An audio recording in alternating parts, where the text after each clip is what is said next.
Hello, everyone, and welcome. I'm so excited to have you here today. I believe we are recording this as well, so we will send out a replay so you can have these tools with you throughout the rest of your day. My name is Katy Lea Cannon, and I am the director of WorldFest-Houston, the Houston International Film Festival. I'm so grateful that you could join us.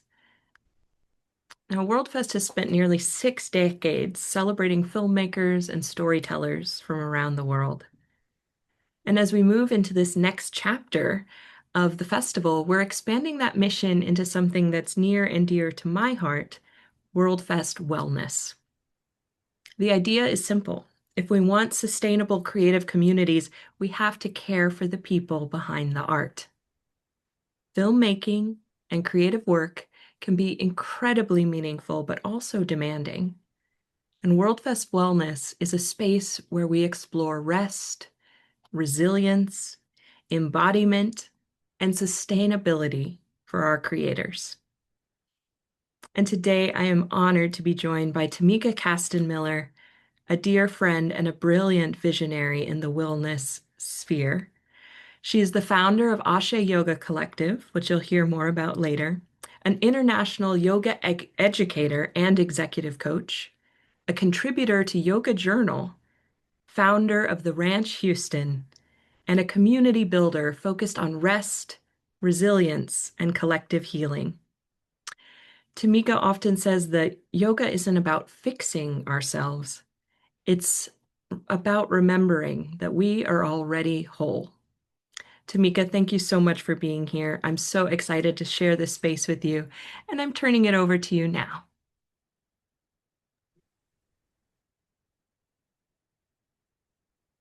Thank you so much, Katy. I am so glad to be here and to be here with you and to be here with all of you. Welcome, welcome, welcome. And I know that currently you might see all of these books and art behind me, but in front of me is a really cozy couch because I am a firm believer that you should always have comfort wherever you are, and especially wherever you work. At any given time, I would love to have your questions and your comments that are in the chat. Even though for most of you, you're looking directly at me, you need to know that I am looking at each of you. So you are welcome to be on camera, and you will not be recorded on camera. So you don't have to worry about that. One of the things that as Katy mentioned is that I'm passionate about rest and rooting everything that I do in rest. And the reason for this is because rest hasn't always been something that was available to people who looked like me. And I'm determined to make a difference, not only for myself, but also for others, because that is what we have access to as humans. We're not just here for labor. I call this session Breathe, Move, Rest, Integrate, because that is a process that we can use in order to integrate rest principles and unlock creativity while we're doing that. And then we're microdosing rest because we don't always have access to copious amounts of time when we're creating. So before we do anything more, what I want to ensure that we do is know one thing. You are already doing great. Whatever you're doing something that someone else is not doing. Someone else had a similar idea to you, but is not capitalizing on that idea in any way because they're afraid to do it. But you are. So you need to know that you are already doing great. You are already doing something that is bigger and more revolutionary than someone else sitting on the couch right now thinking about doing a thing, but not actually doing the thing. The other thing that I want you to acknowledge with me as an organizing principle is that wellness is not something that is immediately available to all people. So I am democratizing wellness. That is my purpose. My purpose is to ensure that everyone knows that wellness is accessible for them. And again, because a lot of us are living intersectional lives, and being well isn't something that was always shown or modeled for us. And it also isn't something that we necessarily know how to do. Why? Well, because oftentimes what we are seeing is this. This is what wellness looks like. And this is not something that A, everyone has time to do, or B, everyone wants to do. Also, if we look at this and we see that this is what wellness looks like, you may not look like this, and therefore you may think that it is not something that is accessible to you. We may also believe that wellness looks like this, like you're just like happy and free and everything is wonderful all the time. And we know that that is not the world that we all live in. But what wellness can look like is taking just a little bit of time to put your feet up or to stop what you're doing, to pause and to rest and to exist without doing for a little while. Now, what I will say is that to each, I don't have to probably name this, but I will, just how often we are, creatives are burned out and are just feeling like there's just not enough spaciousness in life to do the thing. So let's just look at some of the things that could be a reason for that burnout. Perhaps what burnout could look like for you is, well, I really want to create. I'm trying to create, but no one is buying my things. I don't really have the financial capacity to feel creative. That's real and legit. And that's something that many of us are facing, especially in difficult societal times. You could also feel that creativity feels luxurious and irrelevant or unimportant in the face of a lot of things going on in the world that seem bigger. Art can seem small compared to genocide, compared to losses of loved ones, compared to all of the things that are going on in the world.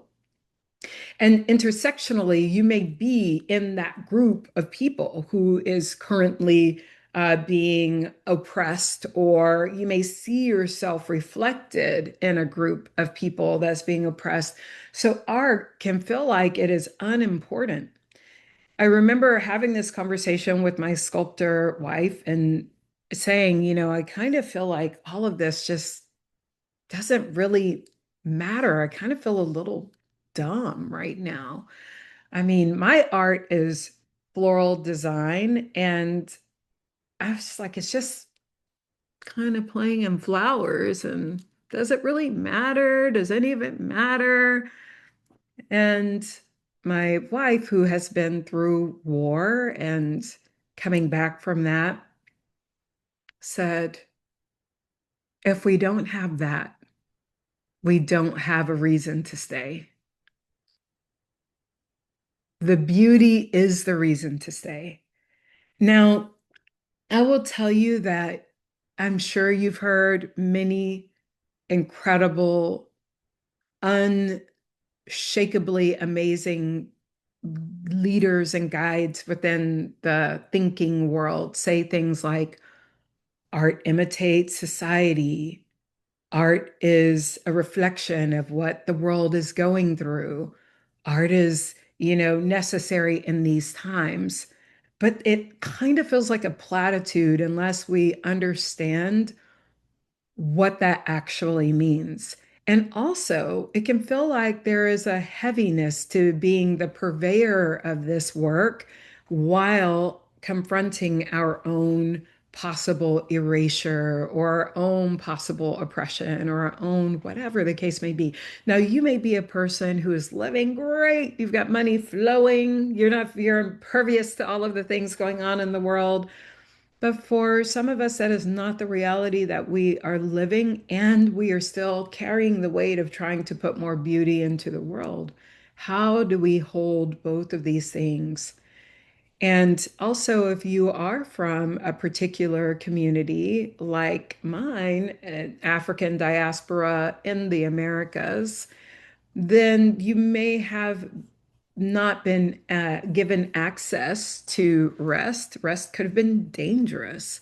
So, how then do we create, which already can feel frivolous, especially depending on the communities that we come from? For sure, there are communities that have no respect for uh, children becoming artists. And then there are also communities for whom this is the most important thing, the expression of the community itself.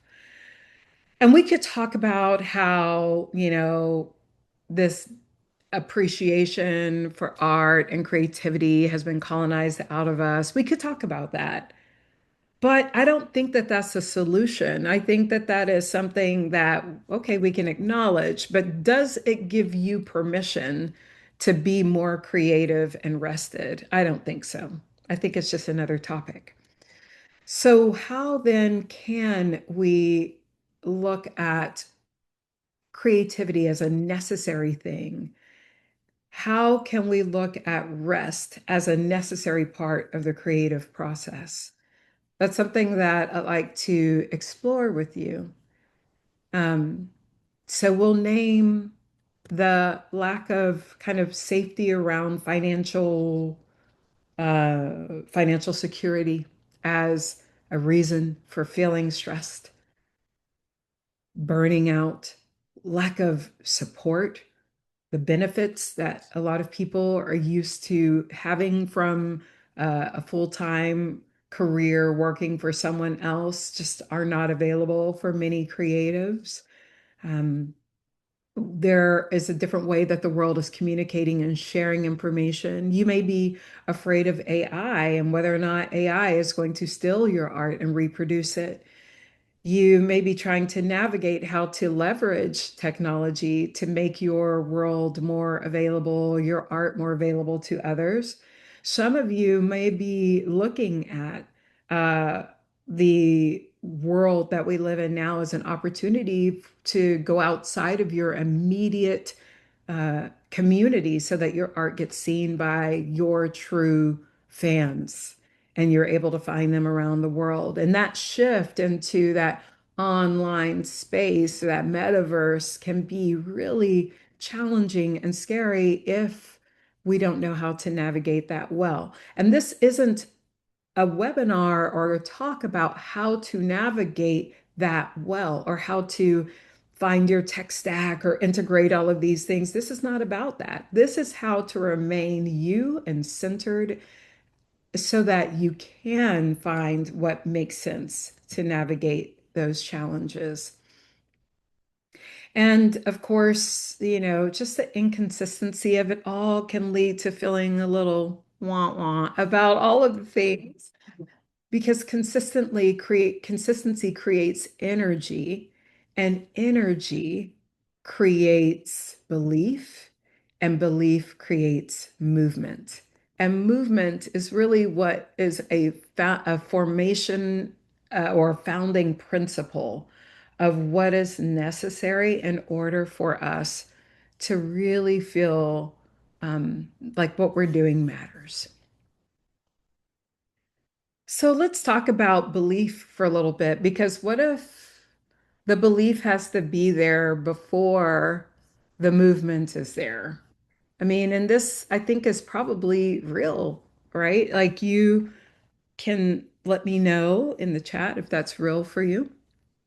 But the belief has to be there first in order, well, the belief can and theoretically should be there first. But what happens when it is not? And what happens when we feel exploited or extracted for our work? What happens when we are just trying to navigate it all? So we have to look at belief. So the very first thing about belief, and we could talk about belief as you believing that someone wants your work. But why don't we back this up and first talk about how belief needs to be there that you are deserving of rest, that you've done enough, and that you don't have to earn rest. So, when we look at this, there are three things that are at play when we are talking about belief. And one of them, and the very first one, is role models. Who showed you that deserve, that you deserve rest, that you deserve success, being a success story, that you deserve clout, that you are enough? Who first modeled that for you? Because the truth is that you may be working as the first of something right now, and you may not believe that you have capacity or the capacity to actually do what you're doing. So, who modeled that for you is a question to hold.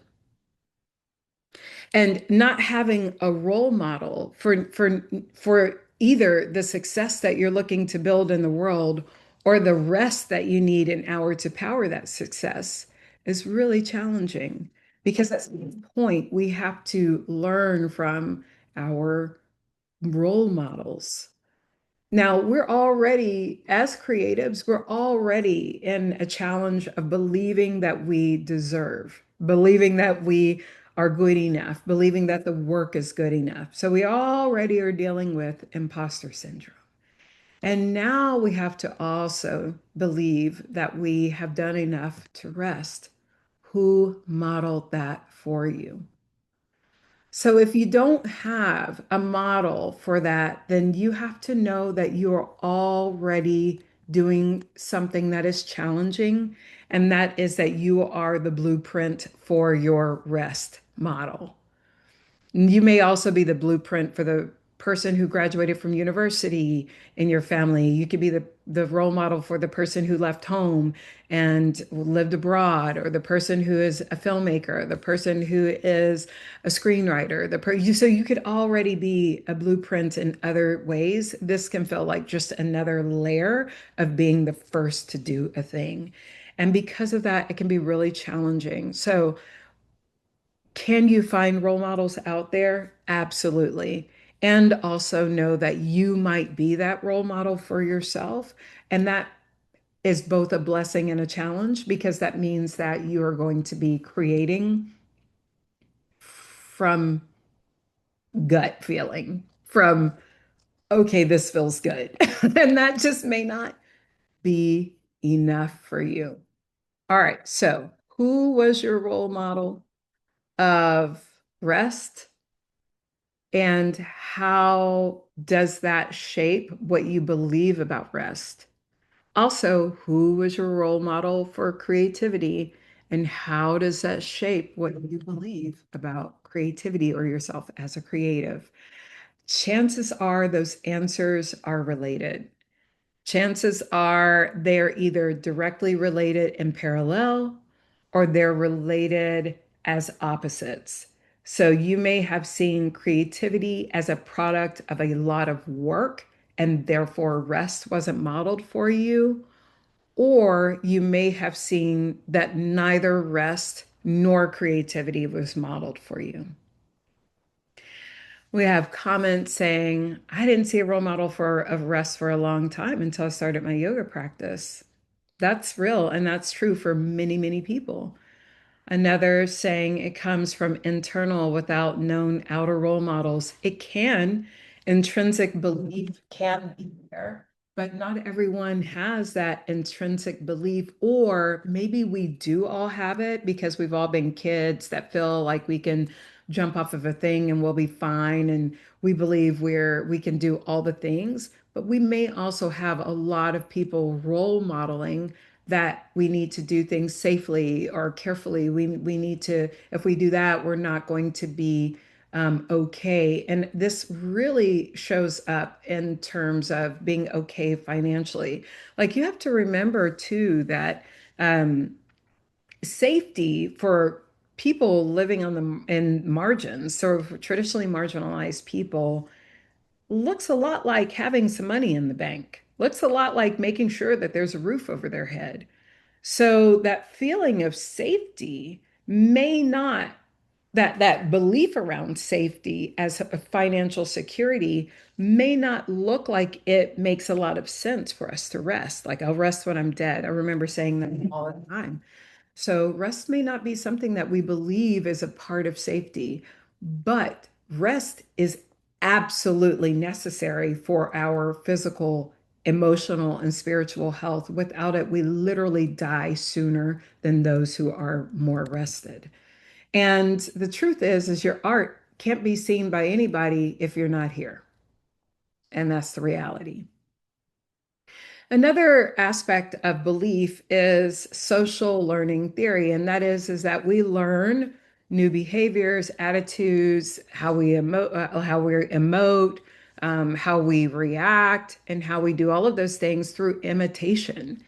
We see other people do it, and we learn that that's okay, or we learn that that is an acceptable response, or we learn that that's real. So, social learning theory is the theory behind. Um, when we see someone who looks like us doing a certain thing and being successful at it, we believe that that is accessible for ourselves. If we do not see other people doing a thing, it's really hard to believe that it's something that is an option for us. We know that this is true with loads of psychology that suggests that certain parts of the population are more likely to be imprisoned or to experience homelessness because that's the experience that they've seen. And we know that there are people who are less likely to have those same realities because that's not an experience they've ever seen. So we learn from what we believe is true. Belief is formed by what we can see, especially when it looks like people who look like us. Another reason why this concept of democratizing wellness is important is because if I don't see people who look like me resting or practicing wellness practices, then I may think that that's not for me. That is a part of social learning. This is another reason why it's so important for you to be rested and creative because you are going to be the learning model for someone else. This is beyond role modeling at this point because we could have role models like Picasso's form of art or Federico Fellini, or we could have role models of people who worked themselves to death. But that's not necessarily how we learn because we're not necessarily seeing them in real time. What we're seeing in real time is what's creating our social realities around belief. And then we also have to believe that we are good enough, that we have self-efficacy. If we don't have self-efficacy and we're not good enough, then we may think we have to just keep working until we are good enough. So, how do we create self-efficacy? We just do the thing.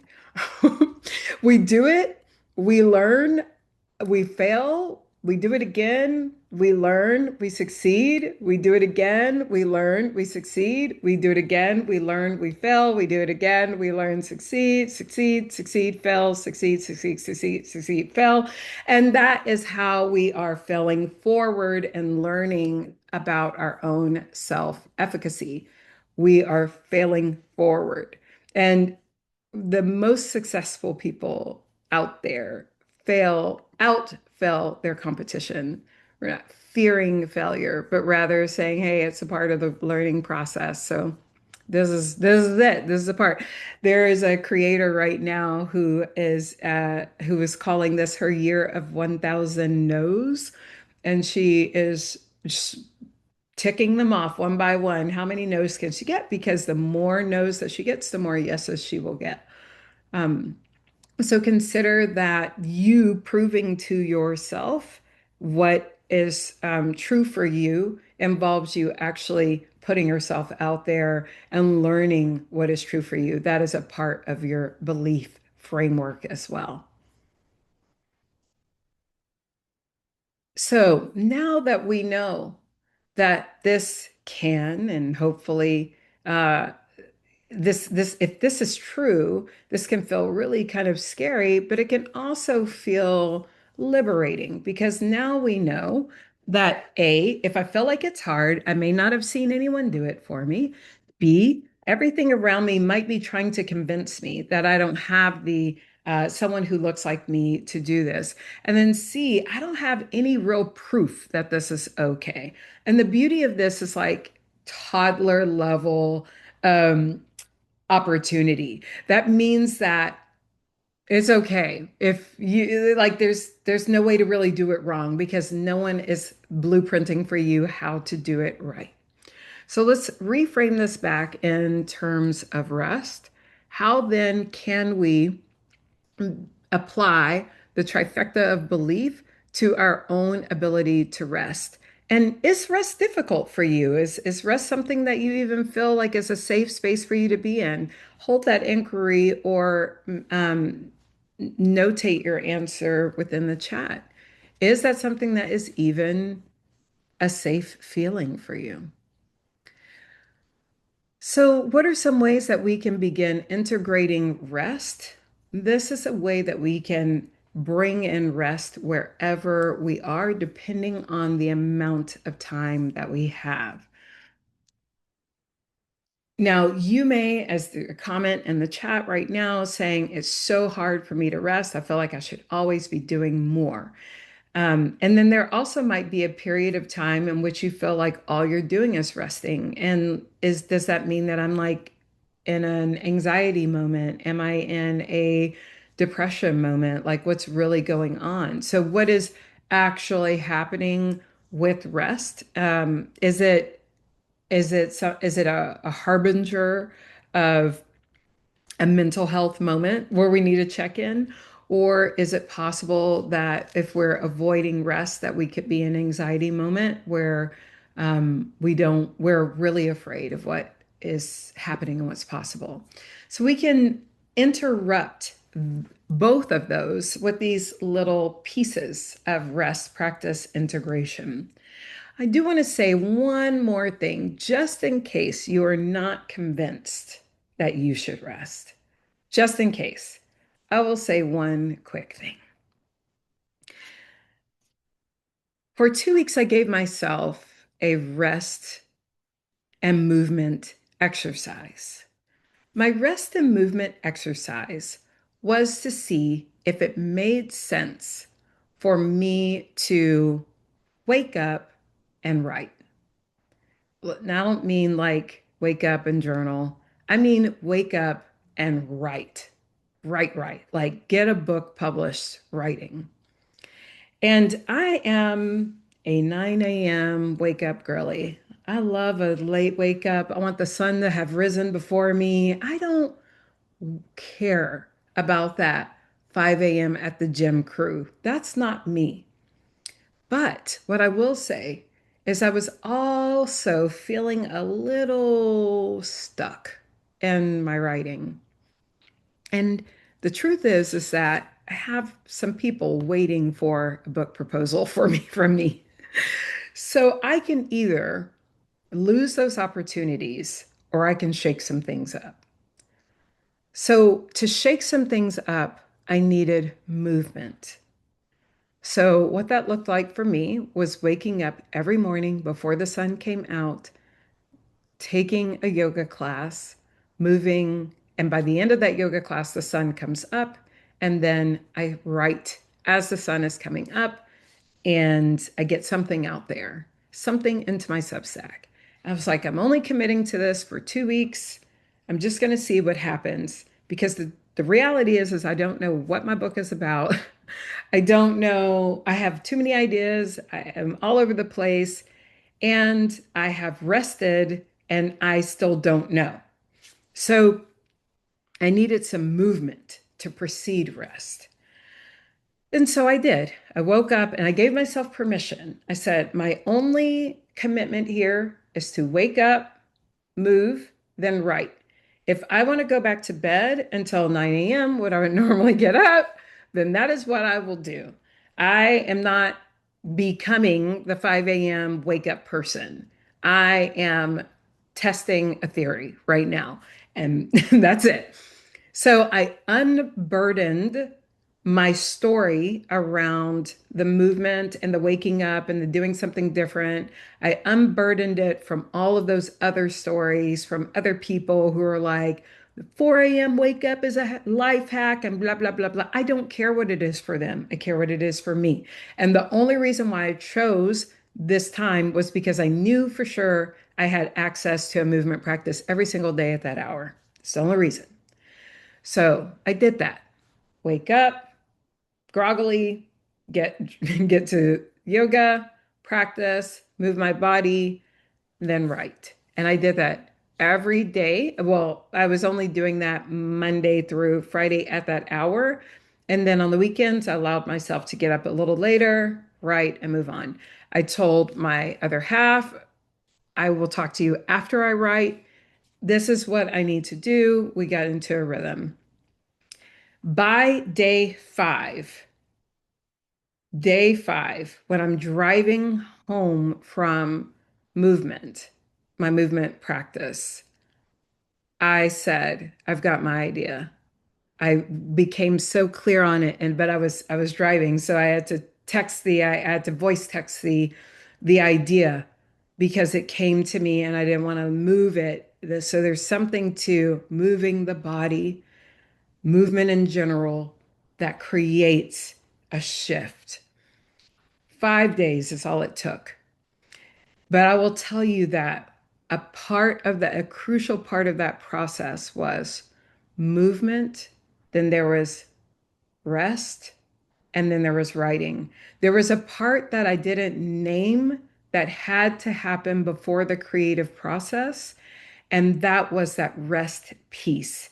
I couldn't just go from movement into writing. I needed to move, rest, then create. Move, rest, then create. And the rest would look like just doing nothing for 5 minutes, 10 minutes, not having anything kind of pulling my attention. It definitely was not um, social media. And another thing I think that we need to ask ourselves is what is the distraction that is pulling us from our rest and identifying what that distraction is. My primary distraction was social media. I was a person who would wake up, roll over, look at social media, and that immediately takes part of my creativity time. Also, looking at the time in which you're most creative is really important as well.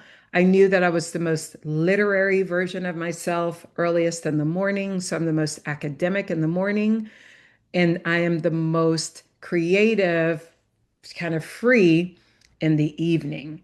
And so if it looked like creating with a written word that is asking for business to be done or this, that, or the other, putting things out there in the written format that had to be done in the morning. If it looked like creative expression with my hands, that had to be done in the evening.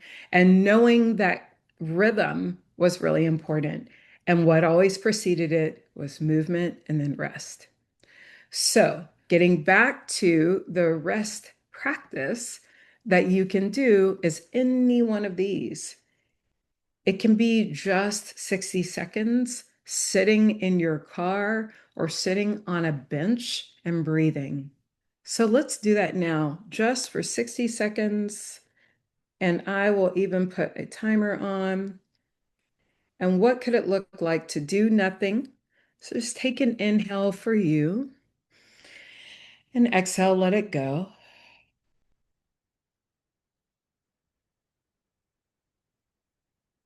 And notice your natural breath.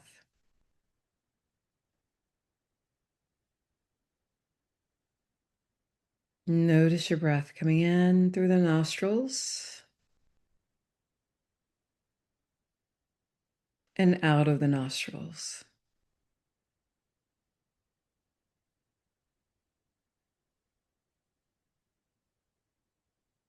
Become aware of how the breath expands the body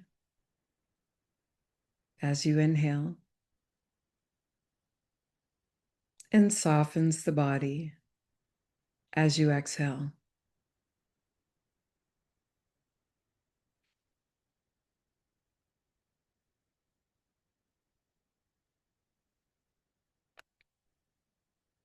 Deepen your breath. And that's it. 60 seconds. Notice if you feel any differently. And I'm not talking about, are you able to go out and be the next Joan Miro? I'm saying, do you feel more present? Do you feel more rested? Or do you just feel a little less somewhere else? Another breath practice could be just a little bit longer than that.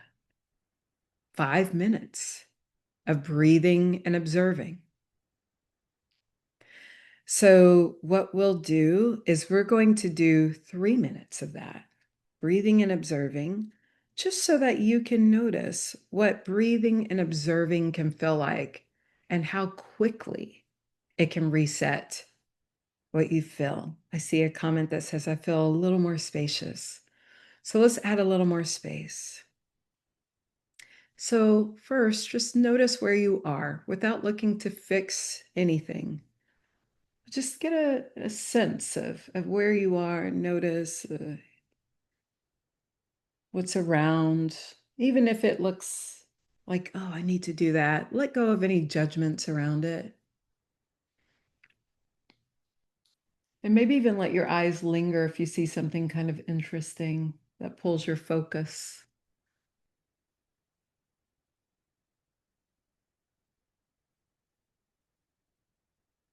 And then allow for your focus to come back to you. You can lower or close the eyes or even let them glaze over. And bring that same sense of noticing to your internal landscape now. Using the breath like eyes, maybe take a look around and notice where the body feels sticky or spacious.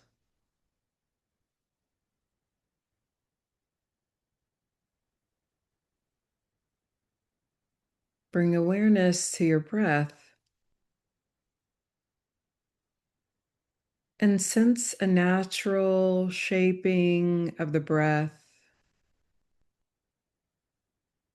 a natural inhalation and exhalation.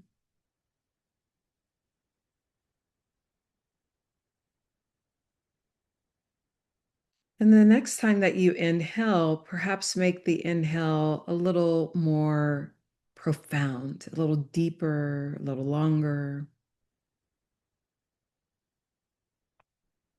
And the exhale a little longer than the inhale. And maybe that didn't work out, so maybe we try again, focusing on the inhale. Deep, generous. And then exhale a little bit longer.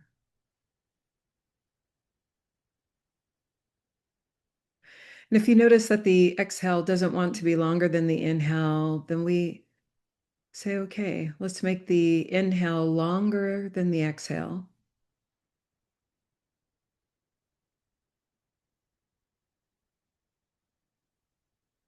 Which one allows for there to be some stillness on the outside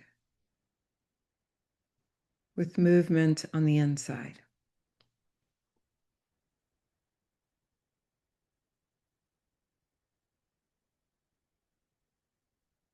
Deepen your breath.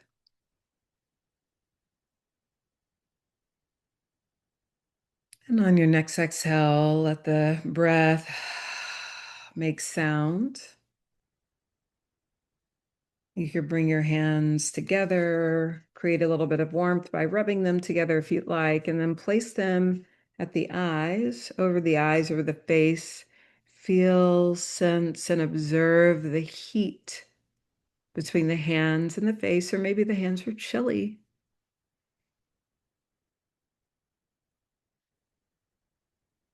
Notice another inhale. Open your eyes behind your fingers, allowing in a little dappled light.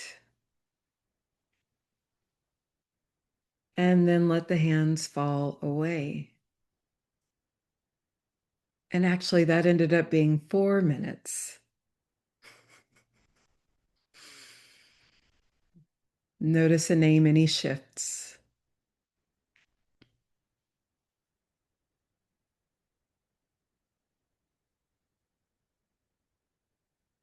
Is there any more spaciousness? Is there any more softness? I see calm, a calmer mind, a bit more presence. Imagine bringing the calm mind or the present mind to your work. What could your work look like if you were calmer and more present? Could your work look a little more authentic? Could it look a little more expressed if the mind were a little more present and a little more calm? There's a yoga philosophy that says that with the calming of the mind and mastery over the mind, that we abide in the truth of who we are. And without it, we take on everything else that's in our environment. So perhaps the biggest selling point of this practice, of a rest practice, is for you to take on and abide in the truth of who you are rather than all of the other in the macro environment. And from that place of spaciousness and authenticity and truth, perhaps you create something that is the most authentic version of your work. I'll show you one last thing, and then I know that we have an invitation. Perhaps you move, notice, move some more, breathe and pause, or pause and breathe. Notice your thoughts, your emotions, and feelings, which are all coming from the same place, by the way, the mind. Maybe you move again. Maybe you notice again. And what will you call into that present awareness now that you have more presence? What is possible in this space of awareness and truth?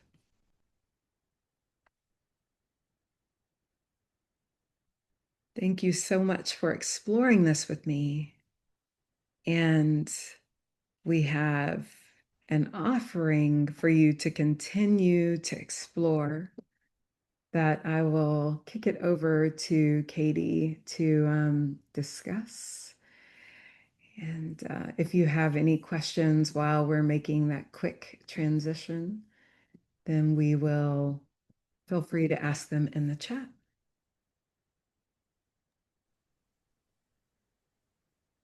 Thank you so much, Tamika. I appreciate your words, your wisdom, and that invitation into the present moment. It's a beautiful reminder of what's possible. And as we start to get some questions, I wanted to share something that we're both really excited about, and that's the partnership between WorldFest Wellness and Ashe Yoga Collective.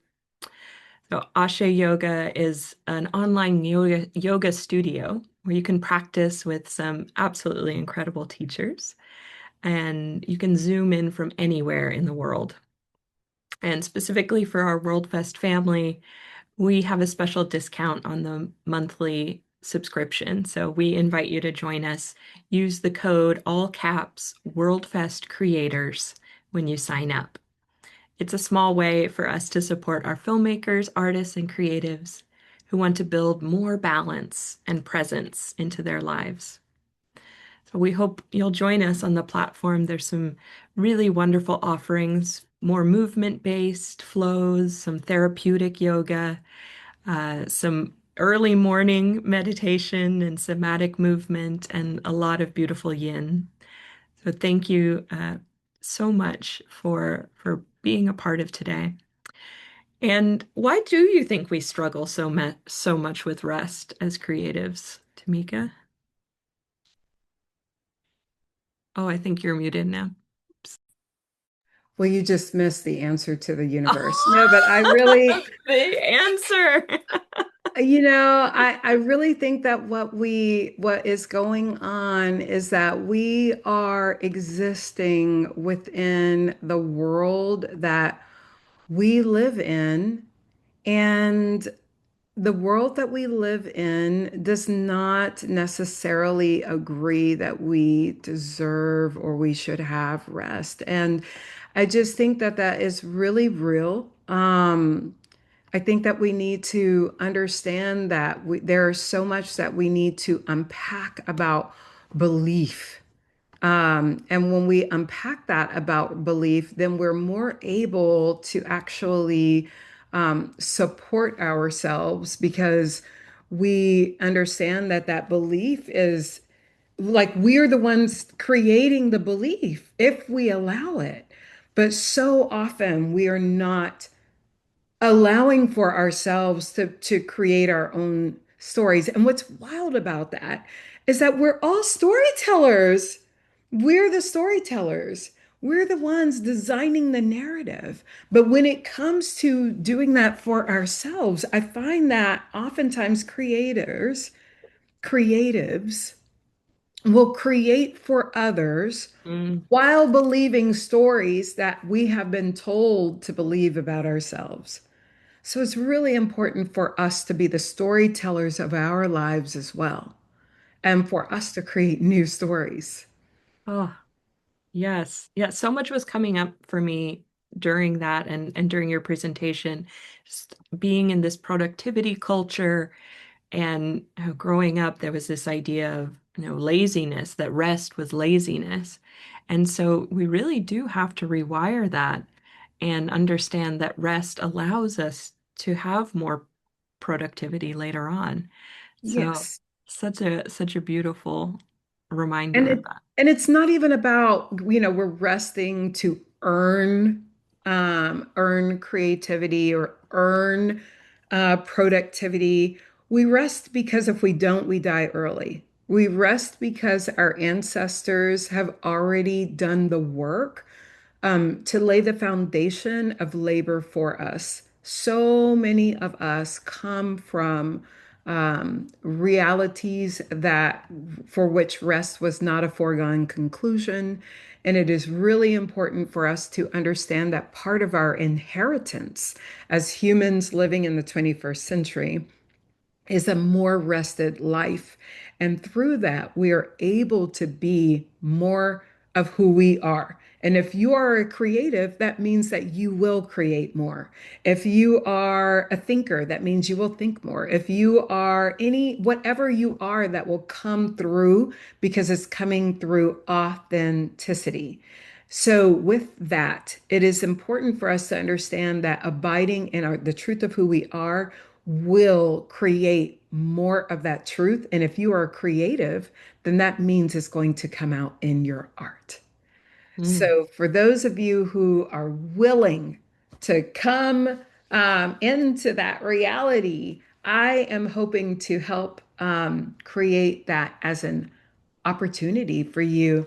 Katie and I have been talking about how important this work is for each of us as people who who truly believe in the importance of rest and just this opportunity for Ashe Yoga Collective and WorldFest Houston to acknowledge the work that you all are doing as creatives and to give you an opportunity to lean into that rest.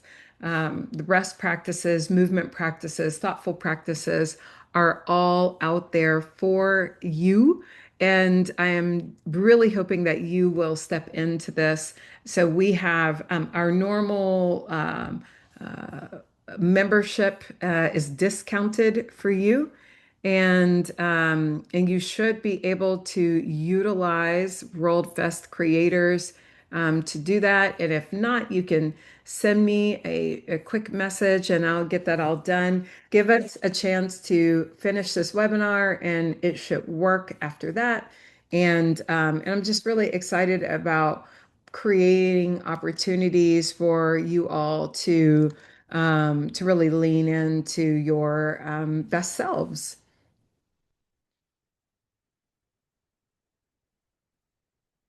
Katie, you're muted. Thank you. We'll have some other opportunities leading up to and during the festival, April 24th through May 3rd in Houston, Texas, to really lean into this wellness opportunity. So be on the lookout for more offerings under the WorldFest Wellness sphere. And I do hope you'll join us on the mat with Ashe Yoga Collective. It's a beautiful community and a lot of really incredible practices and wonderful teachers. So I think unless we have any other questions or any other, I mean, you gave us some beautiful things to think about, Tamika. So I'm grateful to have you here for sure. Any final parting thoughts for us today?